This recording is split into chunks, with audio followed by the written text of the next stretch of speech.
আজ তোমাদের বেলিয়াতোড়ে ধর্মরাজের গাজন সম্পর্কে বলবো। যদিও আমি যখন ভিডিওটা এডিট করছি তো 4-5 দিন 6 দিন হয়ে গেছে গাজনের আর কি। আমার তখন মানে ধর্মরাজের গাজনের দিন ভিডিওটা পোস্ট করা হয়নি। তো যাই হোক, তো যখন আমি প্রথম শুনি বেলিয়াতোড়ে এই ধর্মরাজের গাজন সম্পর্কে, আমার তো একটু অবাকই লেগেছিল। কেননা এই গাজনটা বা এই উৎসবটা এটা তো বেলিয়াতোড় ছাড়া অন্য জায়গায় হয় না। তো এর গল্প যখন শুনি আমি তখন খুব অবাকই লেগেছিলো যে এত সবাই নাম করছে, কেমন হবে কেমন হবে। তো যখন প্রথমবার দেখলাম, সত্যি বলতে কি বিশ্বাস করো, এত ভালো লেগেছিলো যে বলার নয়। এত আয়োজন, এত কিছু রিচুয়ালস, আর এত নাম, মানে সবাই এসছে, বাইরে থেকে লোক আসে, তো বেশ ভালো লাগে, খুব সুন্দর লাগে। বিশেষ করে ওই দিনটা যেদিন ধর্মরাজ ঘোড়ায় চেপে, বাবা ধর্মরাজ ঘোড়ায় চেপে তাঁতিপুকুর আসেন, সেটা তো মানে আমাদের বেলিয়াতোড়ে একটা বিশাল উৎসব। সেই দুর্গাপূজাতেও আমার মনে হয় না এত ভিড় হয় যেটা এই বেলিয়াতোড়ে ধর্মরাজের গাজনে হয়। তো সেই রকম আর কি। তো সবাই আসে, আর নাচ গান, ঢাকিরা আসে, তারপর ভক্তারা, যারা ভক্তা হয়েছে আর কি, তারা সবার সামনে আর কি আসে। তাদের বসতিটা তো আরও কঠিন, মানে 4 দিন যে তারা কিভাবে থাকে, কি খায় বা খায় না আর কি, বলতে পারো যে খায়ই না আর কি হয়তো। তো ওদের যে পালনটা হয় সেটাও খুব কঠিন।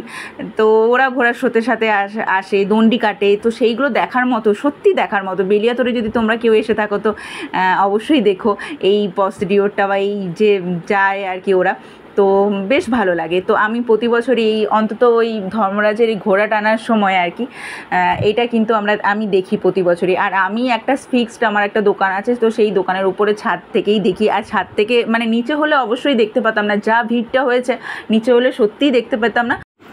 বললাম তো দুর্গাপূজাতেও এত ভিড় হয় না যেটা ধর্মরাজের এই পুজোতে হয় বা এই গাজনে হয়। তো যাই হোক, তো ওই জন্য নিচ থেকে একদমই দেখতে পেতাম না, ওই জন্য উপর থেকে আমি ওই দোকানের ওই ছাদ থেকেই দেখি সবাই কত নাচে আনন্দ করে। আমি তো ভিডিওটা একটু ফাস্ট করে দিয়েছি।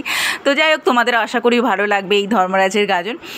আর তারপর এই 3টে ঘোড়া এরকম টেনে টেনে নিয়ে যাওয়া হয় তাঁতিপুকুরে, তারপর সেখানে পুজো হয়, তারপর আবার সারা রাত ধরে দণ্ডি কাটে আর কি, মানে যারা ভক্তরা হয়েছে তারা দণ্ডি কেটে মানে আমাদের বাবা ধর্মরাজের মন্দির অবধি আসে, মন্দিরের পরিক্রমা করে দণ্ডি কেটে। তারপরে সারা রাত ধরে এটাই চলে। তারপর আবার ভোর 4টার সময় আবার বাবা ধর্মরাজ ঘোড়ায় করে মন্দিরে চলে যায়। তো এই রকম অনেক প্রসিডিওর আছে। তো ভালো লাগে খুব, মানে খুব আনন্দ হয় এই দিনটাতে।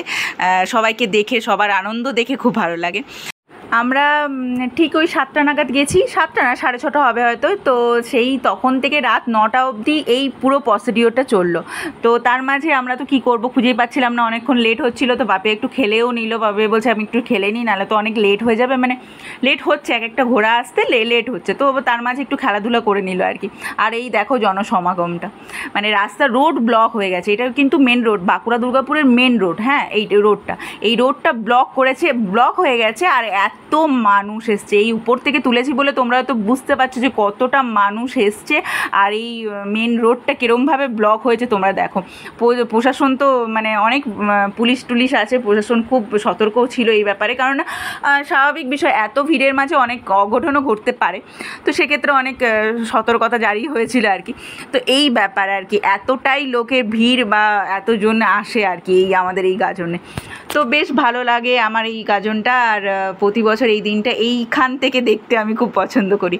তো যাই হোক, এরপর আমাদের দেখা হয়ে গেছে, আর যাবো আমরা বাড়ির উদ্দেশ্যে। এখানে অনেক দোকানও বসেছে, মিষ্টির দোকান। তারপর আমাদের এখানে সন্তোষী মার মন্দির আছে, বিভিন্ন রকমের খেলনাপাতি, তো অনেক কিছুই আর কি মেলাতে যেরকম ওঠে আর কি।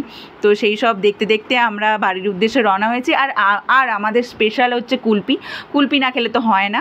আমি যেখানেই যাই কুলপি খাবো। তো ওই কুলপি খেয়ে আজকের মেলা দেখা আমাদের শেষ করলাম।